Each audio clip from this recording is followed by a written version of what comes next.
Hello and welcome.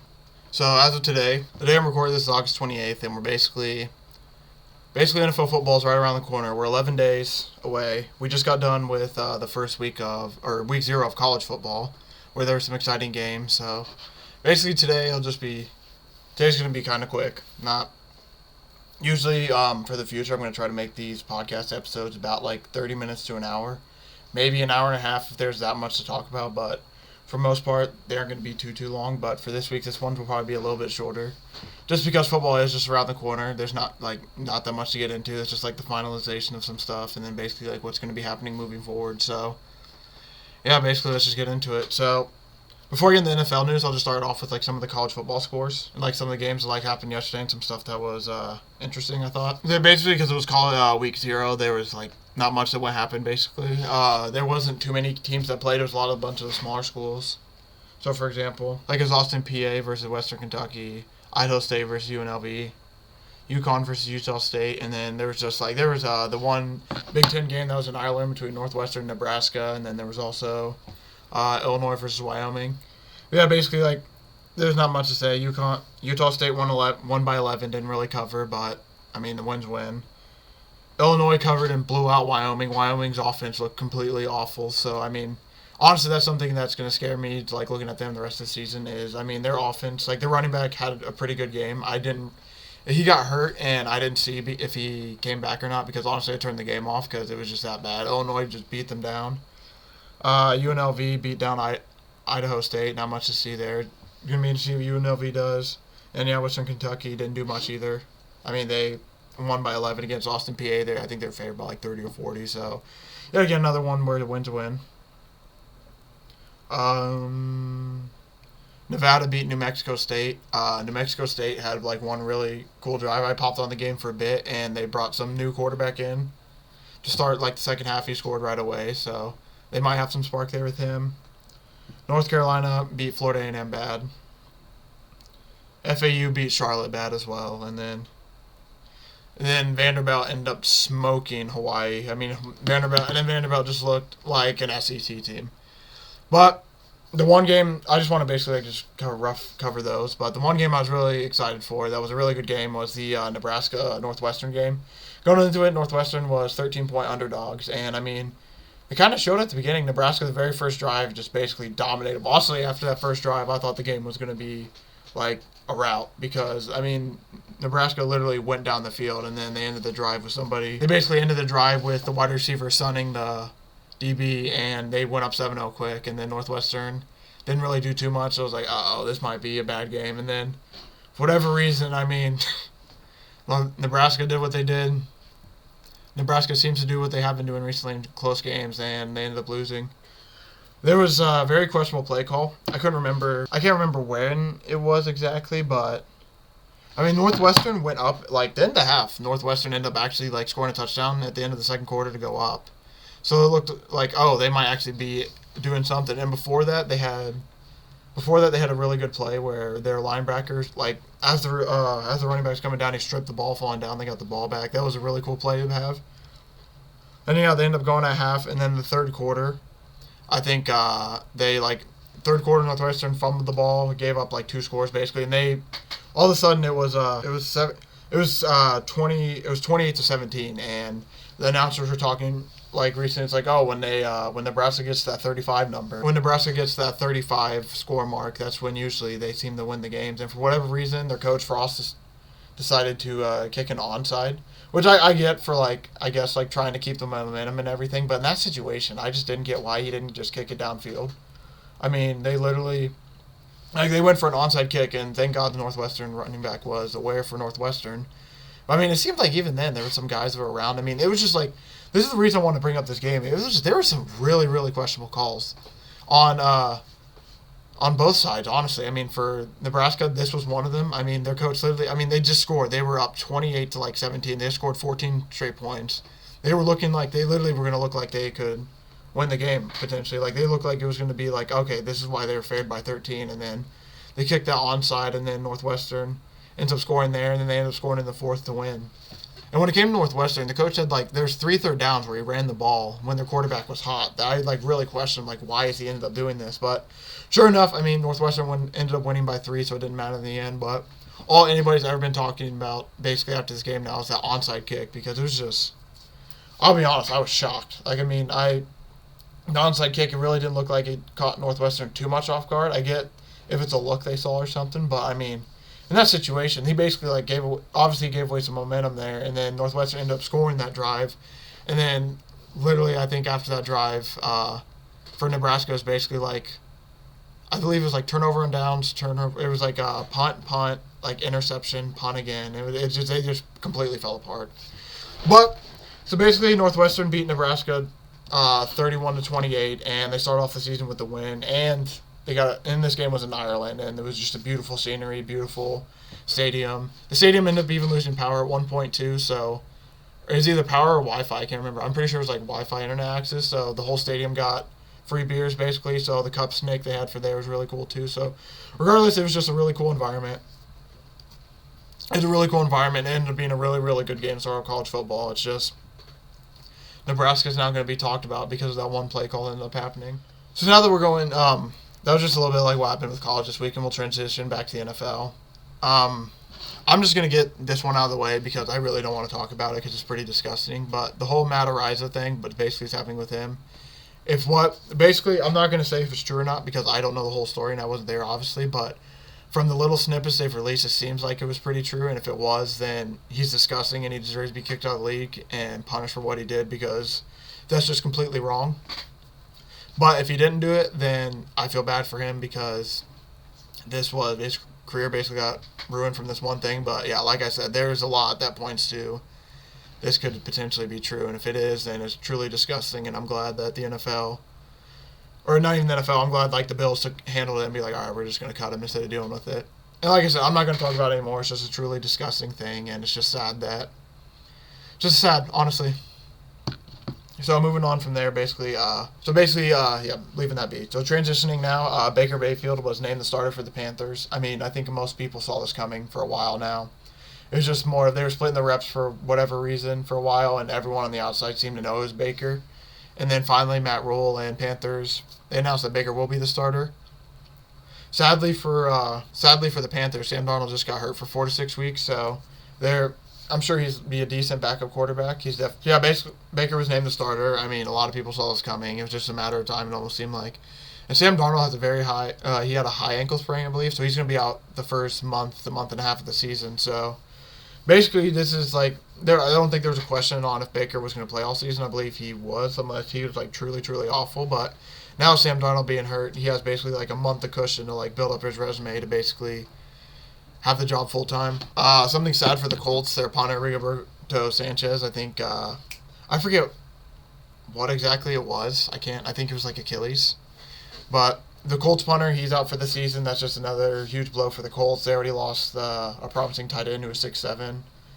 They lost him to a knee, and now they lost Sanchez for the year. And I mean, it's just sucks. They signed They signed the punter that the Bills cut when the Bills got their other guy. But so I mean, hopefully there's not a step back there. But that's just sad to see injury wise. And then another injury, Tyron Smith is probably going to be out. I want to say at least probably majority of the year. They said that Bessie's going to come back in December. He had let me look up. I want to see what the name, like how to say this. Tyron Smith had an avulsion fracture in his knee, so basically, and I think they said his hamstring was torn off the bone. So with him, it's just sad because he's an old veteran, and he's been now. It's like I think like the 3rd or even 4th season now where he's just had another injury that's holding him out, and he's starting to play a little bit less and less. It's just sad because he's been really good and he's a really good player, and that's just a freak injury to happen to a lineman. And it's just sad for the Cowboys because the Cowboys team that was already like losing some of their players and kind of thin from last year now lose another big player, and it's just sad for them. I hope that they're going to move the line around a little bit, so it's just the pressure becomes more on Dak now, see what he can do. In other news for the Seahawks, Geno Smith was named the starter over Drew Lock. I don't know. Now, will Geno Smith play the whole season? That's to still be determined, but for right now, whatever Geno Smith did was enough to win the starting job. So week 1 for the Seahawks, you're going to have Geno Smith starting, and it's just going to be interesting to see what he does because, I mean, I feel like we've already seen what Geno Smith can do, And just with like what that Seahawks roster is, it's just I don't know if they're going to go anywhere if they had Drew Lock at quarterback, but it's just going to be interesting to see what Geno Smith can do for them, like of how they're going to just like basically do now in their post-Russell Wilson era. There was also a big camp fight this week against the Bengals and Rams, where Aaron Donald was swinging some helmets and everything. That caused a whole big scuffle and everything, but basically from what I saw and learned from this it seems like joint practices might they might try to like maybe take them down a little bit now. I know it's good for the coaches and everything for evaluating all that, but there's been now multiple podcasts I've heard it from, and then just multiple other places that's just like basically all training camp is a fight not training camp. Joint practices are basically a fight waiting to happen almost at some places, and especially like you put the Super Bowl rematch. You take the two Super Bowl teams, you make them have a joint practice when they just got done playing each other in February. I mean, yeah, something's bound to happen, and there's a rumor that somebody else swung a helmet too, so it's just a whole nasty situation. I mean, it's just like a nasty situation. Obviously, you don't want to see someone fighting and swinging helmets, but I think they showed a picture the next day where Aaron Donald made up with some of the players. So, I mean, and at the end of the day, too, they are NFL players, so they are pro athletes, so they should be able to be professional enough to where even if they do fight, they can just kind of like move aside and move along for the better aspect of the game and everything. Well, I mean, I'm sure they might still have some beef, and it might pop back up at the end of the season. I mean, I think that once it's like I think they should be able to move past it relatively all right, and I mean, or at least move past it enough to where it's like they don't cause too big of a scene where somebody actually gets hurt or seriously injured. And then for the Steelers, Mason Rudolph might get traded, and the only reason this is kind of semi-interesting news is basically it seems like that the Steelers are fully committed to Kenny Pickett and Mitchell Trubisky. Now, it seems like Mitch is probably going to be the starter week 1, potentially. They haven't announced it yet, and it's going to be very interesting to see who they start. But basically the news that Mason Rudolph is looking like they're looking to trade Mason Rudolph just basically means that the other two quarterbacks are solidified for the position, which a lot of people already probably guessed to begin with, but now it's just like more of a matter of fact. I would love to see Kenny Pickett maybe start week 1 to see how he does, but I think like what might be best for him is like let Mitch Trubisky go in there for a little bit and just because, I mean, Kenny Pickett is a rookie. You can always take Mitch out, put Kenny in, and then go back to Mitch. But if you put Kenny in, then go to Mitch, and then try to put Kenny back in if Kenny was a starter, then I think that just basically messes with this whole mental. It's a lot easier to bench Mitch right away than it is Kenny to grow, just because Mitch has been there before, and he's been a backup. He's been benched. So, I mean, as bad as it is for Mitch, I'm assuming he can mentally like do a little bit better with it because he's more of a veteran player now, and he's been around a little bit longer. Then if they did that with Kenny Pickett, it might mess up Kenny Pickett's whole mojo, and it could ruin him as a player. Regardless, though, I mean, I think they're going to start probably with Mitch. I mean, he's more the NFL veteran player, and there's nothing wrong with Kenny Pickett either. He could be pretty good, too, but I just think that, the team's going to ride with Mitch, see what they got with him, and then just know that if it starts to absolutely tailspin, they do have a young quarterback who's looking pretty promising. For the Browns, J.C. Treader retired. He was the head of the Players NFLPA, so it's just going to be the news for that. It's going to be interesting to see who the new head of the NFLPA is, and just congrats to him for a great career. Same goes to Shaquem Griffin. He retired recently too, and I know he only played like 4 years, but for the fact that he had one hand and everything, and the inspiration that he had, I mean, it's a truly like good story. I know he didn't like have the most amazing NFL career, like a Hall of Fame career or anything like that, but I mean, the fact that he still made it to the NFL and he still performed and played, I mean, it shows enough for who he is as a man and everything, and it's just awesome to see that he got a chance to play the game, and now he can be an activist about it and spread basically what he learned to other people. Another thing, there was that. So they had to play with Thibodeau and Moss where he went low on him, and it was just kind of like awkward, and basically where he hurt his knee. And it was just funny because there were so many people coming out saying how it was dirty and all that. And while, I mean, cut blocks are obviously like pretty bad and everything, I mean, there's nothing like truly dirty about it. If you look, both players like kind of noticed each other, and it was just like kind of like it was just basically like almost an awkward situation if you saw it. AJ Hawk said this on the Pat McAfee show, really good.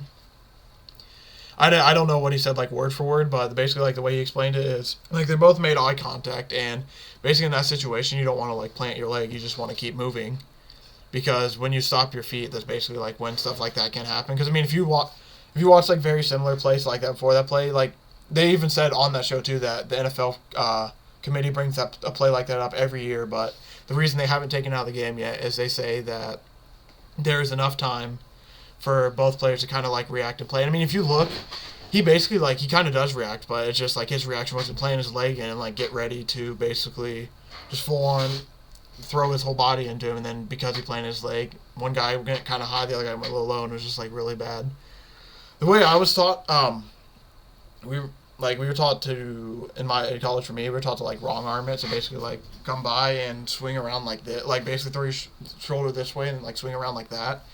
And I mean, there's like that way he could have like olayed it. He could have. There's even a play where like Matthew Judon something similar to this, but where he like kind of shoved him out of the way. But regardless, I mean, so yeah, you can basically like wrong arm it, go like under. You can swim over it, or I mean, like even it's almost like a cut block where if he could just like move his feet back and then get his hands down, like get out of the way, then he'd be okay. It was just that's basically what the issue was. He just didn't get his feet out of the way. Like no matter like when there's in those like for example, like I said, with the wrong he could have wrong arm it, he could have like olayed it, he could have swam over it. Potentially he could have like cut block it, but instead of doing any of that, he just happened like his reaction was he put his leg down and tried to like basically go into him, and then it was just like an awkward play. So the good news is it wasn't like anything too serious, just like a little bit of damage, and he potentially should be back for week 1. I mean, there's with the timeline though, there's a chance that it might be like week 2 or 3, and if I'm the Giants, I would like maybe hold it to make sure he's fully healthy, just because he's probably going to be one of their promising players for the upcoming future. An interesting thing out of Miami is they might trade Mike Gesicki now. I just saw the story of it. I didn't fully read it, but that's just interesting to see. I know obviously they have money. I'm sure might be an issue because they just paid Tyreek Hill and they have Jalen Waddle. And I'm sure that like out of all these players that like they want to keep, it might make sense. But I'm just surprised because of how good he's been playing for them.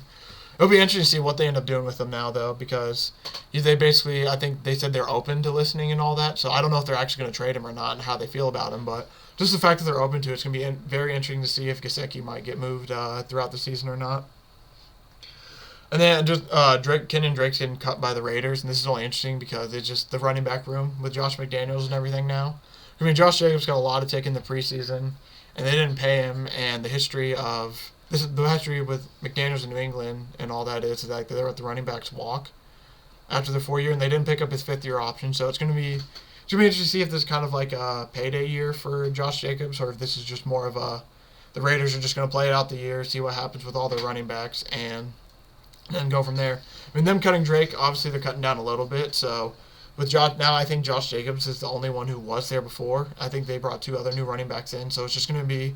It's going to be very, very interesting to see how the carries go for that team because that running back room is very, very interesting now with the whole new coaching staff. And something just to end it with today is I'll just talk about some Jimmy G news. I'm very curious what's going to happen with Jimmy G. The way they look at this the roster sizes and cut downs are happening here soon. All that stuff is beginning to happen. So, and the more it looks, the more he might not get traded, honestly. I think Jimmy G, the more it looks like he's probably going to end up getting cut. And then if he gets cut, where's he going to go? I mean, Seattle is in need of a quarterback. There's been rumors he might go to, like, Cleveland, but I think with the 11 games now, though, I mean, potentially there's a chance, but I think they just are kind of okay with Jacoby Brissett. I think they might just try to ride it out. It's just, there's a few, like, the Jets could use Jimmy G as well. The Giants could use Jimmy G. I mean, there's a lot of teams where this guy could potentially go to, and he could help maybe step up the roster because he does have a track history of winning. While he might not perform the best, while he might not perform the best in the games or do the best, I mean, he does have a track record of winning still. So, I mean, it's just, yeah. If I had to guess, I feel like the most rumors are for him to go to Seattle, so I feel like that might be a place where he ends up landing. I mean, because they said they don't want to rebuild really much either. So if I had to pick, I want to say maybe it's like the Giants and Seattle, but I just don't know. This whole situation is just very, very confusing because, yeah, they haven't really found a trade partner, and nobody seems to be that interested right now. So it's going to be interesting to see like who he ends up getting picked up by. So yep, that's probably all I'm going to do for this week. I mean, there's probably a little bit more like smaller news I can get into, but I don't think it's much that is like basically like what I brought up is some like the big story stuff I saw from this week that might like have some impact leading into the season, or that might be big news. When it comes to next week, I'll probably do more. I'll do another news episode at the end of the week along with some along with probably, I guess, because I might do a little bit more, like just talk some big games, college football, do some of the news for the week. That'll be the podcast like the end of the week, and then the one that'll be at the beginning of the week, I might just go over like week one, some of the storylines, like some of the game storylines are going into week one, and just basically like what the teams can do. Because with football being so close, it's basically next week I'll just probably go over a little bit of what to expect for week one.